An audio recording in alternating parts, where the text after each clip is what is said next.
What's up guys, Aaron here from Fight IQ, where in this lesson we are going to look at the clinch. Make sure you hit that subscribe button and let's get into it.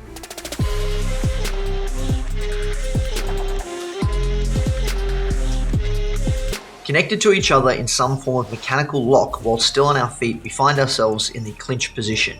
Here, summation of force is still able to be used to great effect as the powerful triple extension of the ankle, knee and hip is still available. Except movement is now often inhibited due to your connection to your opponent. This makes it a safer position than the open and additionally facilitates the tactical use of angles and mechanics to stack the deck in your favor. Our objective here will still be to continue to create increasingly larger positions of advantageous force disparity through angles and mechanics before adding gravity to our stacked deck by taking the opponent down.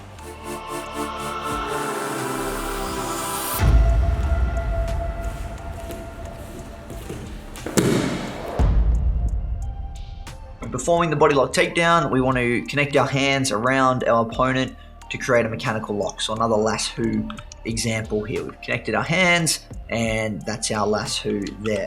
Now the idea is to get the opponent's head outside of his hips. So right now the head's above the hips and you're structurally very strong. Once we get it outside, structurally your opponent will become very vulnerable and you can simply walk them to the floor.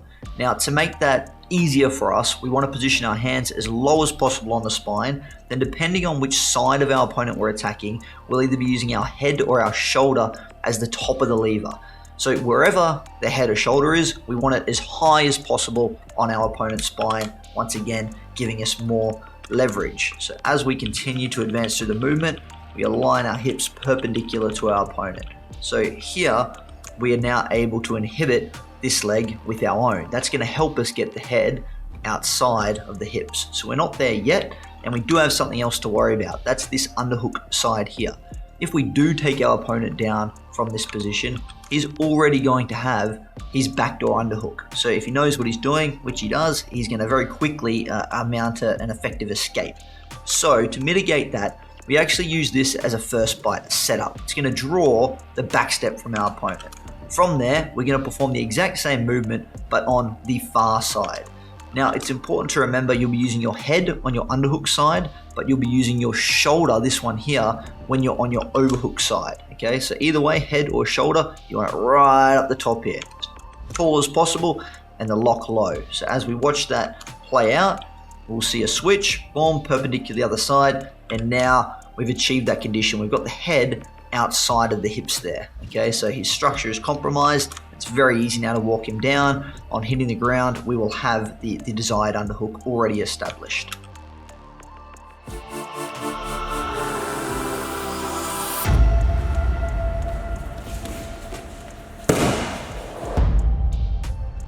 Performing the knee tap takedown, you're going to angle your body so that you're able to move in a forwards plane, or your opponent will move in a lateral plane, creating force disparity in your favor.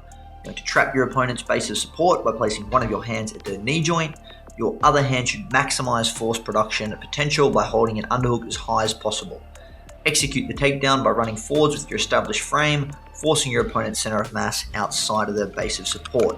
We can see our mechanical advantage is a high underhook and a low knee tap inhibition, creating a nice long lever. So as we take off on our race, we're going to force this center of mass outside our opponent's base of support. We're perpendicular to our opponent. That's enabling our knee hinge joint to run forward. So we can engage our glutes, hamstrings, and our quadriceps. Our opponent, he's working on the lateral plane. So he's stuck trying to use his abductor muscles to keep up with us. Very, very strong position, very effective, simple takedown for mixed martial arts.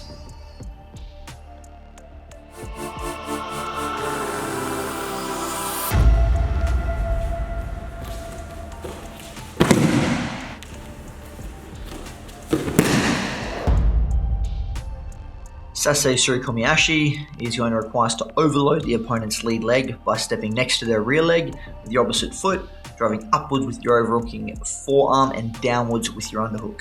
You're going to trap your opponent's base of support by placing the instep of your free foot against their lower shin. Continue to apply force over their inhibited rear leg, which will result in them being unable to adjust their base of support as their center of mass is pulled outside of their feet, forcing them to fall over in the same manner that would occur if they were to trip over a tree branch. We can see we've got an underhook on this side and an overhook on this side. So a general 50-50 clinch position, over under. Now from there, our outside leg, the same side as our underhook, will have stepped up next to our opponent's feet. Okay, from there, our free leg becomes the tree branch. So it's going to inhibit their leg from shifting and keeping up with them. And all we want to do is make a big circle. So we drive around here, and our opponent's unable to step around with us. They can't keep up with that little dance. Okay, and what does that do? It forces them to trip over. So the center of mass moves outside the base of support, resulting in the takedown being completed. Next up in lesson 4, we move to the wall, one of the most interesting and misunderstood positions in the game. Hit that subscribe button and get into it. Yeah, I got to fight like Rocky Balboa. Yeah, I got to fight.